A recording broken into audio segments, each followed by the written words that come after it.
US ਨੇ weekend ਦੇ ਉੱਤੇ ਆਪਾਂ ਦੱਸਿਆ ਹੀ ਸੀਗਾ ਵੀ ਪੈਲਸਤੀਨੀਅਨ ਦੇ ਵਿੱਚ ਸੀਜ਼ ਫਾਇਰ ਦੇ ਲਈ ਗਾਜ਼ਾ ਪੱਟੀ ਦੇ ਵਿੱਚ ਉਹਦੇ ਵਿੱਚ ਪਿਆ ਜਿਹੜੀ ਸੀਗੀ ਸਿਕਿਉਰਿਟੀ ਕਾਉਂਸਲ ਦੀ ਵੋਟ ਆ ਉਸ ਦੇ ਉਲਟ ਪਾਈ ਸੀਗੀ ਵੀ ਸੀਜ਼ ਫਾਇਰ ਹੋਵੇ ਤਾਂ ਉਸ ਨੂੰ ਲੈ ਕੇ ਜਿਹੜੇ ਪੈਲਸਤੀਨੀ ਲੋਕ ਆ ਖਾਸ ਕਰਕੇ ਇੱਥੇ ਅਮਰੀਕਾ 'ਚ ਬੈਠੇ ਆ ਉਹ ਕਹਿ ਰਹੇ ਆ ਵੀ ਤੁਸੀਂ ਸਾਡੇ ਨਾਲ ਧੋਖਾ ਕੀਤਾ ਆ ਤੇ ਤੁਸੀਂ ਸਾਨੂੰ ਫੇਲ ਕਰ ਦਿੱਤਾ ਆ, ਤੁਸੀਂ ਪੈਲਸਤੀਨੀ ਲੋਕਾਂ ਨੂੰ ਫੇਲ ਕੀਤਾ ਆ।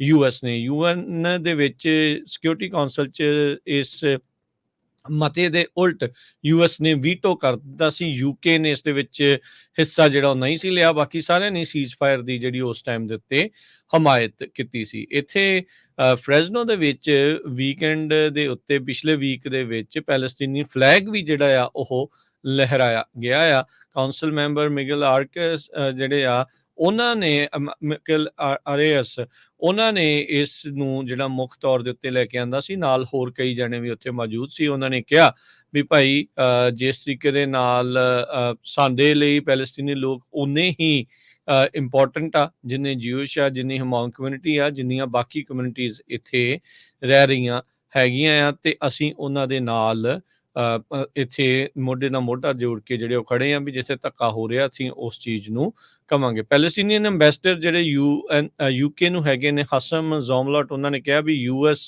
ਨੇ ਇੱਕ ਵਾਰੀ ਫੇਰ ਪੈਲਸਤੀਨੀਅਨਸ ਨੂੰ ਫੇਲ ਕੀਤਾ ਹੈਗਾ ਆ। ਵਾਈਟ ਹਾਊਸ ਨੇ ਇਸ ਦੇ ਉੱਤੇ ਅਜੇ ਤੱਕ ਕੋਈ ਵੀ ਟਿੱਪਣੀ ਜਿਹੜੀ ਉਹ ਨਹੀਂ ਕੀਤੀ ਸੀ। ਦੋਹਾ ਦੇ ਵਿੱਚ ਇੱਕ ਫੋਰਮ ਹੋ ਰਿਹਾ ਆ ਕਤਰ ਦੇ ਵਿੱਚ, ਉਸ ਦੇ ਸਾਈਡਲਾਈਨਸ ਤੇ ਹੋ ਕੇ ਉਹਨਾਂ ਨੇ ਗੱਲ ਕੀਤੀ ਸੀ। ਆਰਟੀਕਲ 99 ਇਨਵੋਕ ਕਰਕੇ ਬੀਤੇ ਵੀਕ ਦੇ ਵਿੱਚ ਯੂਐਨ ਦੇ ਜਿਹੜੇ ਸਕੱਤਰ ਜਨਰਲ ਨੇ ਐਂਟੋਨੀਓ ਗੁਤਰਸ, ਉਹਨਾਂ ਨੇ ਇਸ ਮਤੇ ਨੂੰ ਸਿਕਿਉਰਿਟੀ ਕਾਉਂਸਲ ਦੇ ਵਿੱਚ ਲੈ ਕੇ ਆਂਦਾ ਸੀ, ਜਿਸ ਉੱਤੇ ਇਕੱਲੀ ਜਿਹੜੀ ਵੋਟ ਆ ਉਲਟ ਯੂਐਸ ਨੇ ਪਾਈ ਸੀ। ਸੋ ਯੂਐਸ ਪੂਰੀ ਤਰ੍ਹਾਂ ਇਜ਼ਰਾਈਲ ਦੀ ਜਿਹੜੀ ਉਹ ਹਮਾਇਤ ਦੇ ਵਿੱਚ ਆ।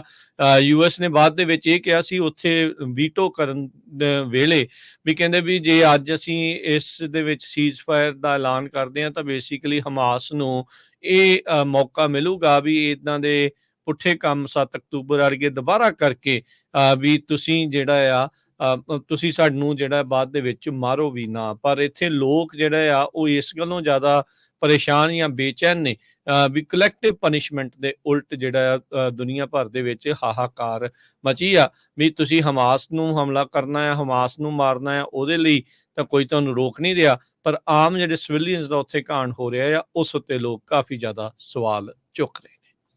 ਇਹ ਸਾਰੇ ਕੁਝ ਕਾਸੇ ਨੂੰ ਲੈ ਕੇ ਹੁਣ ਅਮਰੀਕਾ ਦੀਆਂ ਜੋ ਟੌਪ ਦੀਆਂ ਯੂਨੀਵਰਸਿਟੀਜ਼ ਆ ਉਹਨਾਂ ਦੇ ਪ੍ਰੈਜ਼ੀਡੈਂਟਸ ਦੇ ਉੱਤੇ ਵੀ ਕਾਫੀ ਜਿਹੜਾ ਪ੍ਰੈਸ਼ਰ ਬਣ ਰਿਹਾ। ਪਿਛਲੇ ਦਿਨਾਂ ਦੇ ਵਿੱਚ ਕਾਂਗਰਸ ਦੀ ਹੀਅਰਿੰਗ ਹੋਈ ਸੀ, ਜਿਹਦੇ ਵਿੱਚ ਯੂਨੀਵਰਸਿਟੀ ਆਫ ਪੈਂਸਿਲਵੇਨੀਆ ਦੇ ਪ੍ਰੈਜ਼ੀਡੈਂਟ, ਹਾਰਵਰਡ ਯੂਨੀਵਰਸਿਟੀ ਦੇ ਤੇ MIT ਦੇ ਪ੍ਰੈਜ਼ੀਡੈਂਟ ਦੀ ਹੀਅਰਿੰਗ ਦੇ ਦੌਰਾਨ ਜੋ ਉਹਨਾਂ ਦੀ ਡਿਸਕਸ਼ਨ ਹੋਈ ਸੀ, ਉਹ ਤੋਂ ਬਾਅਦ ਬਹੁਤ ਜ਼ਿਆਦਾ ਜਿਹੜਾ ਪ੍ਰੈਸ਼ਰ ਆ ਉਹ ਯੂਨੀਵਰਸਿਟੀ ਆਫ ਪੈਂਸਿਲਵੇਨੀਆ ਦੇ ਪ੍ਰੈਜ਼ੀਡੈਂਟ ਤੇ ਪਿਆ। ਉਸਨੇ 2 ਦਿਨ ਪਹਿਲਾਂ ਰਿਜ਼ਾਈਨ ਵੀ ਕਰ ਦਿੱਤਾ।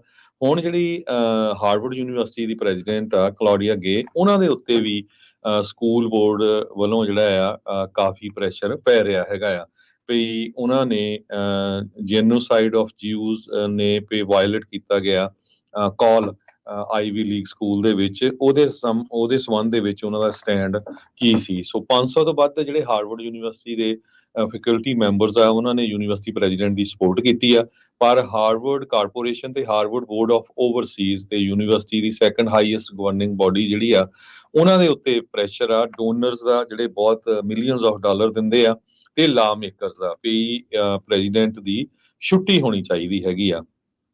ਤੇ ਕਹਿੰਦੇ ਵੀ ਹਾਰਵਰਡ ਕ੍ਰਿਸਮਨ ਦਾ ਹਾਰਵਰਡ ਕਾਰਪੋਰੇਸ਼ਨ ਇਹ ਕਹਿ ਰਹੀ ਆ ਵੀ ਪਬਲਿਕ ਸਟੇਟਮੈਂਟ ਜਾਰੀ ਕਰਨੀ ਚਾਹੀਦੀ ਆ ਜੋ ਪ੍ਰੈਜ਼ੀਡੈਂਟ ਕਲੌਡੀਆ ਗੇ ਉਹਦੇ ਸੰਬੰਧ ਦੇ ਵਿੱਚ। ਇੱਥੇ ਇਹ ਸਿਚੁਏਸ਼ਨ ਆ ਪਈ ਯੂਨੀਵਰਸਿਟੀ ਕਹਿੰਦੇ ਵੀ ਸਾਨੂੰ ਇੰਡੀਪੈਂਡੈਂਟ ਰਹਿਣ ਦਿਓ, ਸਾਡੇ ਤੇ ਕੋਈ ਪੋਲੀਟੀਕਲ ਪ੍ਰੈਸ਼ਰ ਨਾ ਪਾਓ, ਸਾਡਾ ਵੀ ਆਪਣਾ ਕੋਈ ਜਿਹੜਾ ਵਿਊ ਪੁਆਇੰਟ ਹੈਗਾ ਆ। ਪਰ ਜਿਹੜੇ ਲੋਕਾਂ ਨੇ ਇੰਨੇ ਮਿਲੀਅਨਸ ਬਿਲੀਅਨਸ ਆਫ ਡਾਲਰ ਪੈਸੇ ਦਿੱਤੇ ਹੋਏ ਆ ਤੇ ਉਹ ਜਿਹੜਾ ਪ੍ਰੈਸ਼ਰ ਆ ਉਹ ਯੂਨੀਵਰਸਿਟੀ ਦੇ ਜਿਹੜੇ ਜਿੰਨੇ ਵੀ ਬੋਰਡ ਆਫ ਡਾਇਰੈਕਟਰ ਆ ਜਾਂ ਉਹਨਾਂ ਦੇ ਉੱਤੇ ਪਾ ਰਹੇ ਹੈਗੇ ਆ। ਪੈਂਸਿਲਵੇਨੀਆ ਯੂਨੀਵਰਸਿਟੀ ਦੇ ਪ੍ਰੈਜ਼ੀਡੈਂਟ ਲਿਜ਼ ਮੈਗਿਲ ਵੀ ਟੈਸਟੀਫਾਈਡ ਕੀਤਾ ਸੀ ਉਹਨਾਂ ਨੇ, ਤੇ ਉਹਨਾਂ ਨੂੰ ਜਿਹੜਾ ਰਿਜ਼ਾਈਨ ਕਰਨਾ ਪਿਆ ਹੈਗਾ ਆ। MIT ਦੀ ਐਗਜ਼ੀਕਿਊਟਿਵ ਕਮੇਟੀ ਨੇ ਵੀ ਜਿਹੜੀ ਆ ਫੁੱਲ ਤੇ ਅਨਸਰਵ ਸਪੋਰਟ ਦਿੱਤੀ ਆ ਪ੍ਰੈਜ਼ੀਡੈਂਟ ਜੋ MIT ਦੀ ਸੈਲੀ ਕਾਰਨਵਲਥ ਆ ਉਸ ਨੂੰ। ਪਰ ਹੂੰ। ਇਹ ਅੱਜ ਦੀ ਡੇਟ ਦੇ ਵਿੱਚ ਅਮਰੀਕਾ 'ਚ ਇੱਕ ਬਹੁਤ ਵੱਡਾ ਮੁੱਦਾ ਬਣਿਆ ਹੋਇਆ ਹੈ ਵੀ ਕਿ ਯੂਨੀਵਰਸਿਟੀ ਦੇ ਪ੍ਰੈਜ਼ੀਡੈਂਟ ਜਾਂ ਯੂਨੀਵਰਸਿਟੀ ਦੇ ਸਟੂਡੈਂਟਸ ਆਪਣਾ ਵਿਊ ਪੁਆਇੰਟ ਰੱਖ ਸਕਦੇ ਆ ਕਿ ਨਹੀਂ, ਕਿ ਜਿਹੜੇ ਪੋਲੀਟੀਸ਼ੀਅਨ ਆ ਜਾਂ ਜਿਹੜੇ ਡੋਨਰਸ ਆ, ਉਹਨਾਂ ਦੀ ਗੱਲ ਨੂੰ ਹੀ ਸੁਣਨਾ ਪਊਗਾ। ਜੀ, ਮਸਲਾ ਕਾਫੀ ਚਿਰ ਦਾ ਚੱਲਿਆ ਇਹ ਕਾਂਗਰੈਸ਼ਨਲ ਹੀਅਰਿੰਗ ਤੋਂ ਬਾਅਦ 'ਚ ਹੀ ਮਸਲਾ ਜਿਹੜਾ ਉਹ ਬਣਿਆ ਸੀਗਾ। ਜਿਹੜੀ ਕਲੌਡੀਨ ਗੇ ਆ ਉਹਨੇ ਮਾਫੀ ਵੀ ਜਿਹੜੀ ਇੱਕ ਹਿਸਾਬ ਦੇ ਨਾਲ ਅਪੋਲੋਜਾਈਜ਼ ਵੀ ਕਰ ਲਿਆ ਸੀਗਾ। ਆਈ ਐਮ ਸੌਰੀ ਵੀ ਜਿਹੜਾ ਉਹਨੇ ਕਿਹਾ ਸੀਗਾ। ਹਾਰਵਰਡ ਕ੍ਰਿਮਸਨ ਦੇ ਨਾਲ ਆਪਣੀ ਜਿਹੜੀ ਇੰਟਰਵਿਊ ਕਰਦੇ ਹੋਏ ਕਹਿੰਦੇ ਵੀ ਵਰਡਸ ਮੈਟਰ। ਹੁਣ ਤੁਸੀਂ ਦੇਖੋ ਵੀ ਜਦੋਂ ਤਾਂ ਦੇਖੋ ਦੋਨੋਂ ਹੀ ਪੱਖ ਨੇ ਇਹਦੇ ਵਿੱਚ। ਜਿਹੜੇ ਤਾਂ ਨਿਆਣੇ ਉੱਥੇ ਇਹ ਕਹਿ ਰਹੇ ਆ ਹਿੰਸਾ ਨੂੰ ਵਧਾਵਾ ਦੇਣ ਦੀ ਗੱਲ ਕਰ ਰਹੇ ਆ, ਉਹ ਵੀ ਮਾੜੀ ਚੀਜ਼ ਆ। ਪਰ ਦੂਜੇ ਪਾਸੇ ਜੇ ਪੈਲਸਤੀਨੀ ਲੋਕ ਆਪਣੇ ਹੱਕ ਦੀ ਗੱਲ ਕਰਨ ਦੀ ਗੱਲ ਕਰ ਰਹੇ ਵੀ ਧੱਕਾ ਸਾਡੇ ਨਾਲ ਨਾ ਕਰੋ, ਉਹ ਵੀ ਜਿਹੜੀ ਉਹ ਸੁਣ ਕੇ ਜਿਹੜੇ ਹੈਗੇ ਆ ਉਹ ਸੁਣ ਨਹੀਂ ਰਹੇ। ਖਾਸ ਕਰਕੇ ਇਜ਼ਰਾਈਲੀ ਪੱਖ ਵਾਲੇ ਉਹਨੂੰ ਐਂਟੀ ਸੈਮਿਟਿਜ਼ਮ ਦੇ ਨਾਲ ਜੋੜ ਕੇ ਜਿਹੜਾ ਉਹ ਦੇਖਿਆ ਜਾ ਰਿਹਾ ਹੈਗਾ ਆ। ਸੋ ਜਿਹਦਾ ਜ਼ੋਰ ਆ, ਜਿਹਦਾ ਡੰਡਾ ਆ, ਉਹ ਚਲਾ ਰਿਹਾ ਆ। ਜਿਹੜੀ ਰਿਪਰੈਜ਼ੈਂਟੇਟਿਵ ਅਲੀਜ਼ ਸਟੈਫਨਿਕ ਉਹਨੇ ਕਿਹਾ ਵੀ 1 down 2 to go। ਜਿਹੜੀ ਲਿਜ਼ ਮੈਗਿਲ ਉਸਦਾ ਅਸਤੀਫਾ ਤਾਂ ਹੋ ਗਿਆ ਸੀ, ਰੈਜ਼ਿਗਨੇਸ਼ਨ ਹੋ ਗਿਆ। ਉਹਨਾਂ ਨੇ ਉਸਦੀ ਖੁਸ਼ੀ ਜਿਹੜੀ ਉਹ ਮਨਾਈ ਆ।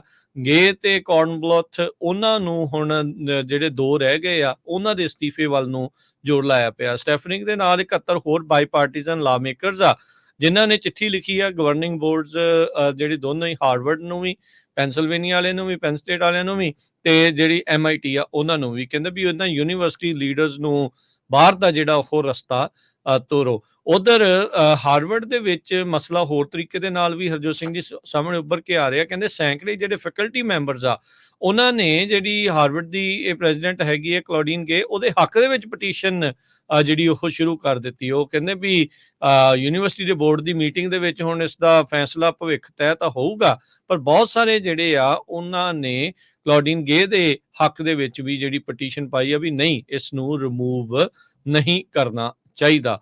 ਸੋ ਇਹ freedom of speech, freedom of expression, ਇਹ ਸਾਰੀਆਂ ਚੀਜ਼ਾਂ ਜਿਹੜੀਆਂ ਆ ਹਰਜੋਤ ਸਿੰਘ ਜੀ ਇਸ ਟਾਈਮ ਦਾਅ ਦੇ ਉੱਤੇ ਲੱਗੀਆਂ ਪਈਆਂ ਆ।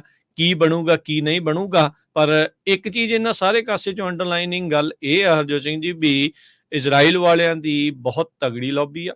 ਉਹ ਜਿੱਥੇ ਵੀ ਕੋਈ ਉਹਨਾਂ ਦੇ ਉਲਟ ਕਿਸੇ ਵੀ ਤਰੀਕੇ ਦੇ ਨਾਲ ਬੋਲਦਾ ਹੈ, ਚਾਹੇ ਸ਼ਰੇਆਮ ਦੁਨੀਆ ਦੇ ਵਿੱਚ ਕੁਝ ਵੀ ਹੋ ਰਿਹਾ ਵੀ, ਕੋਈ ਕਿੱਦਾਂ ਵੀ ਸਮਝ ਰਿਹਾ ਹੋਵੇ, ਅਗਲੇ ਦੂਜਿਆਂ ਨੂੰ ਜਿਹੜਾ ਉੱਥੇ ਝੂਠਾ ਪਾਉਣਾ ਤੇ ਉਹਨਾਂ ਦੇ ਉੱਤੇ ਦਬਾਅ ਪਾਉਣਾ, ਉਹਦੇ ਲਈ ਉਹ ਪੂਰੀ ਤਰ੍ਹਾਂ ਉਹਨਾਂ ਦਾ ਜਿਹੜਾ ਸਿਸਟਮ ਆ ਉਹ ਪੂਰੀ ਤਰ੍ਹਾਂ ਕਾਰਗਰ ਆ।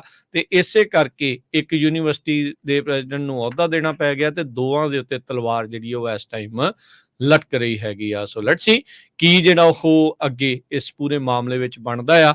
ਪਰ ਯੂਨੀਵਰਸਿਟੀਆਂ ਜਿੱਥੇ ਐਕਟਿਵਿਜ਼ਮ ਦਾ ਧੁਰਾ ਜਿਹੜਾ ਜਿਨ੍ਹਾਂ ਨੂੰ ਮੰਨਿਆ ਜਾਂਦਾ ਆ, ਉਹਦੇ ਵਿੱਚ ਵੀ ਕਾਫੀ ਜ਼ਿਆਦਾ ਇਸ ਟਾਈਮ ਹਿਲਜੁਲ ਨਜ਼ਰ ਆ ਰਹੀ ਹੈ।